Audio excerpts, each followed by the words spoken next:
Is this you? The answer is yes, you're probably watching the right video. This is going to be my guide on everything you need to know to start playing rhythm games, so let's get into it.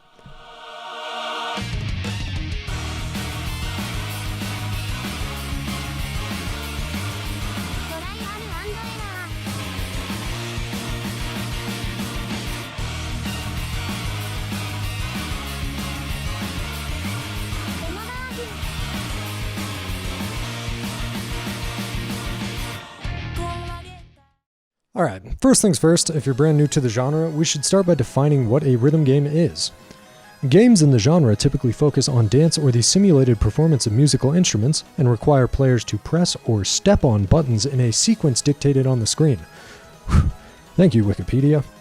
Some opinions on what a real rhythm game is differ depending on who you ask, and games like Muse Dash and Osu are sometimes not considered real rhythm games due to a lack of a simulated musical instrument. But for this video, we're going to use the term to describe pretty much any game that requires notes to be hit in time to a song. Got all that? Cool. Alright, let's move on to the first topic. Okay, section 1. You're going to suck. Now, that might sound harsh, but this is important to be prepared for. When you start any game, you're going to be unfamiliar with the controls, the appearance, and the mechanics of the game. Over the span of a couple weeks though, you should get the hang of the basics and be able to understand the game better. This is important because a lot of players get frustrated or drop a game altogether in this stage. You will get the hang of it. Some tips for getting through the absolute start are to keep at it, pay attention to learning the controls, and don't jump right into the highest difficulty charts. It's easy to download your game of choice, crank the difficulty to the highest setting and throw yourself at a wall, but you won't be able to learn anything by doing this when you barely know what you're looking at. Start slow and keep practicing. On a side note, this section can be especially difficult when you're starting with an arcade game, as the fear of every other person there watching and judging you relentlessly is very real when you're brand new. But I can promise, almost, if not everyone at the arcade is there to play their own game and is focused on their own scores. And at the worst, you might get some free tips on the game you're playing. Okay, now we can move on to some actual pieces of the games. Controls. Controls are obviously how you play the game. In many games, the controls are very simple and very easy to understand. Button corresponds to note on screen. Press button, hit note. Some popular games with controls like this are DDR, Beatmania, Muse Dash, and any 4-key rhythm game ever. Some games have vastly different and more complicated control schemes, and if you play different games, you'll start to notice that they each have a kind of gimmick to them. These go from very simple to extremely convoluted. For example, Sound Voltex uses 6 buttons and 2 knobs to control the lasers. Osu not only uses a sense of rhythm for its gameplay, but also adds aim, making the game feel more active and much less linear in its gameplay. And Beat Saber makes you feel out of shape. There are tons of different games, all with their own unique controls, including this monstrosity, and it's important to learn what each note requires in order to be hit correctly. If you're having trouble hitting a note or understanding what each control does, be sure to check the game itself for a tutorial, or go online and look up a specific tutorial for that game. This can be especially helpful as many popular arcade rhythm games are in Japanese, and if you're like me and don't speak any of that at all, the in-game tutorials might not make any sense. Controls and controllers can often be used in several ways to play the same game, so try different hand positions or foot positions or whatever body part you're playing the game with, and see what's most comfortable for you. Once you get a feel for the controls, one of the hardest parts is over. Alright, now that we've covered controls, we can move on to section 3, which is going to be reading and patterns. You might be thinking to yourself, well, Kironimo, I know how to read, you learned that in preschool. But that's not the reading we're doing here. Your ability to read a game is your ability to recognize and process patterns on the screen. This section is going to cover 2 topics, reading and patterns, because both of those things go hand in hand. Now, what defines a pattern in a rhythm game? Just like a word is a sequence of letters, a pattern is basically just a sequence of notes. Each chart in a game is built from different patterns. There are thousands of different patterns in rhythm games, and each chart will have different ones. Some examples of common patterns are stair patterns in any key rhythm games, jacks, and jumps in Osu. Every game will have different patterns that occur frequently, and the faster you get at recognizing them, you'll be able to hit them like it's second nature. Muscle memory plays a big role here, and practicing difficult patterns will absolutely make them easier to hit, just like practicing an instrument.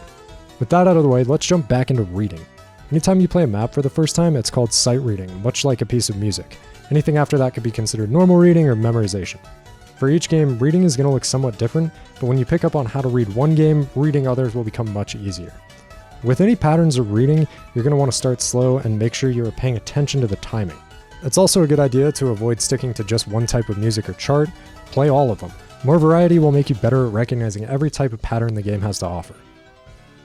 Next is section 3.5, which is going to be score and accuracy. Scoring is very dependent on accuracy, and most games will give you a percentage for how accurately you played the map, and assign a grade or something similar based on this. In just about any game, you'll also have a combo. This is how long you've gone without missing a note, and usually gives a bonus to your score based on how long you've gone without missing. You'll hear people talk about FCs, and this just stands for full combo. This is when you play a whole song without missing. Every game has a hit window, which is where you're supposed to hit the notes to get the best score. A good example of this is Osu's approach circle or the line on many down-scrolling rhythm games. Most games will give you something like good, great, miss, etc. depending on how accurately you hit the note. Each different grade gives you a specific amount of points for each note, and this will affect your total score for a chart. It's how you get a good score. Okay, now it's time for you to have an opinion. Let's say you've been playing the game for a while now and realize there are certain things you don't like about the layout, the appearance, maybe you have this gross hit lighting on Osu, stuff like that. Time to go mess with the settings. We'll go over some of the settings that almost every rhythm game has, and some of my recommendations on them. In minigames, there will often be a background with a video or image brightly lighting up the screen and burning your eyes with the power of the sun. This can be changed with something called background dim. I prefer to play with it all the way up so that the map is easy to read, but change it to whatever you're comfortable with. The next setting is for any game where the notes move towards you, like Guitar Hero, Sound Voltex, DDR, Beatmania, and every single other game that scrolls. This setting is likely called scroll speed, or note velocity, something like that. Explaining this is going to get a bit tricky, so bear with me here. Turning note speed up might seem counterintuitive, but it is one of the best things you can do to help improve your reading. The reasoning behind this is that the faster note speed means less notes on the screen at one time, and less on the screen will make it easier for you to process. I also find that it makes hitting notes with the correct timing easier, as you are not waiting forever for a note to hit the bottom of the screen. Make sense? Alright, cool. My recommendation for this is to turn the speed up until you're slightly uncomfortable reading a map, and then turn it down slightly. This should give you a good idea of where your reading speed is at and make playing maps much more comfortable. Next up is going to be something called offset. This one can also be confusing, so I'll break it down the best I can. Offset is basically changing the note's timing in relation to the song if your audio and game aren't synced up properly. Normally, most people shouldn't have to mess with this at all. The best sign that you need to change your offset is being absolutely sure you are hitting a note with perfect timing, and it's being registered as late or early. Offset is usually changed in matters of milliseconds, and plus or minus 5 in the correct direction is a good start, and you can adjust it more or less until your hits feel perfectly timed.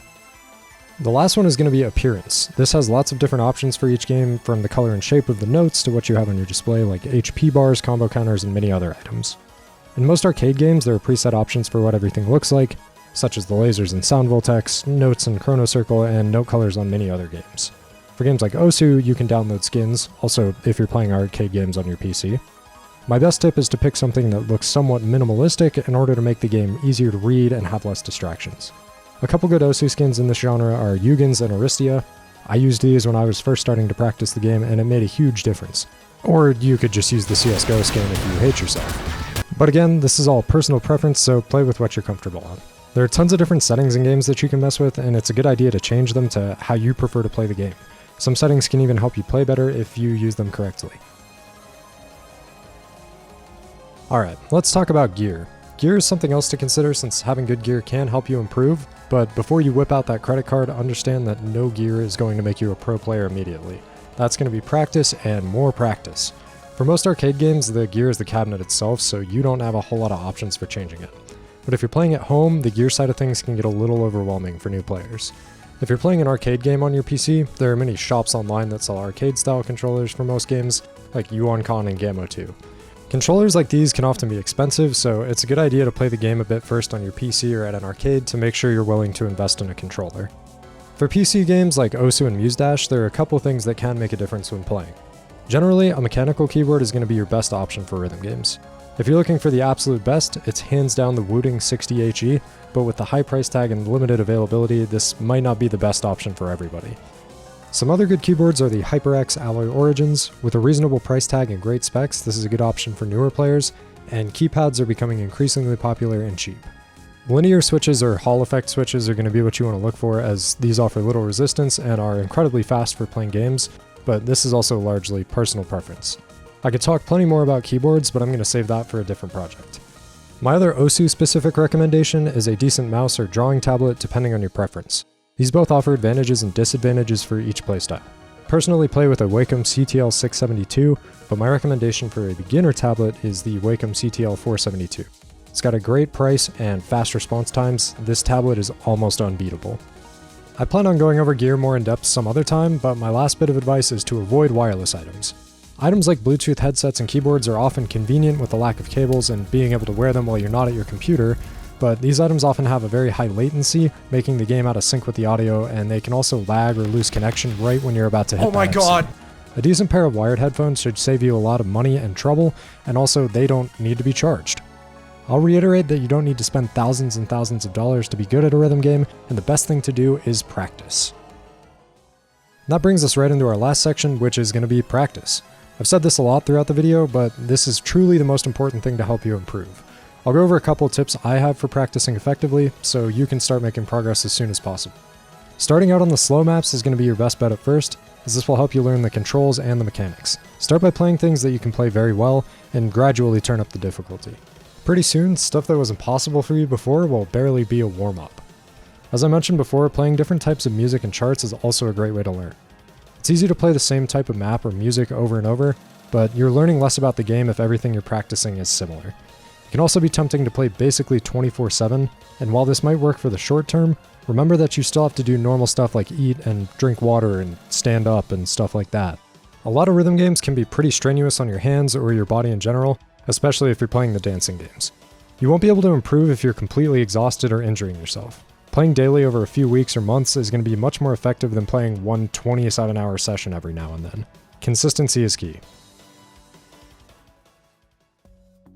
Alright, to wrap this all up, rhythm games are a lot of fun, and I hope this video was helpful for those of you looking for a starting point, or if you're not new, maybe you learned something helpful as well.